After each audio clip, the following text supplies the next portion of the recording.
সচেতনতার প্রচারের পাশাপাশি কন্যাশ্রীদের সৃজনী প্রতিভা ফুটিয়ে তুলতে অভিনব উদ্যোগ জলপাইগুড়ি সদর মহকুমা শাসকের দপ্তরে।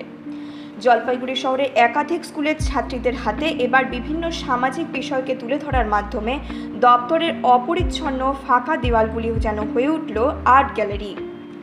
এদিন মহকুমা শাসক তমজিৎ চক্রবর্তী জানান, প্রতিদিন বিভিন্ন প্রান্ত থেকে অনেকেই বিভিন্ন কাজে দপ্তরে আসে। তাদের মধ্যে বাল্যবিবাহ, শিশুশ্রম সহ বিভিন্ন সামাজিক বিষয় সচেতন করার চিন্তা ভাবনা শুরু করা হয়েছিল।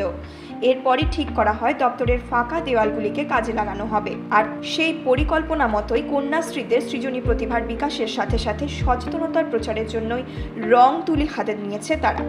আমাদের কন্যাশ্রীর মেয়েরা খুব ভালো আঁকছে, আপনারা দেখেছেন। বেসিক্যালি দেখুন, সরকারি অফিসে যে জায়গাগুলো দেওয়ালের আমাদের রং করলে অনেক সময় দেখেছি আমরা লোকজন অপরিষ্কার করে ফেলে। তো মাননীয় মুখ্যমন্ত্রীর স্বপ্নের প্রকল্প, আমাদেরও অত্যন্ত আদরের প্রকল্প কন্যাশ্রী।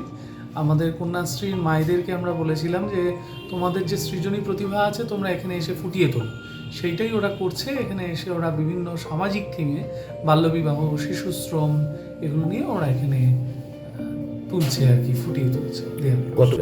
আমরা সমস্ত স্কুলকেই বলেছিলাম, তার মধ্যে 7-8টা স্কুল ইনভলভড আছে। আসলে প্রচুর লোক মহকুমা শাসকের অফিসে আসেন। আমরা চাই যে তারা দেখুন আমাদের কন্যাশ্রীরা কি সুন্দর আঁকছে। পশ্চিমবঙ্গের কন্যাশ্রীরা আজকে গোটা বিশ্বে একটা জায়গায় পৌঁছে গেছে। সুতরাং তাদের যে কৃতিত্ব, তাদের স্বাক্ষর বোঝা যাবে যে তাদের সৃজনের মাধ্যমে মানুষ বুঝতে পারবেন যে কি বার্তা তারা দিতে চাইছে। জলপাইগুড়ি থেকে দিব্যেন্দু সিনহার রিপোর্ট, নিউজ মেট্রো।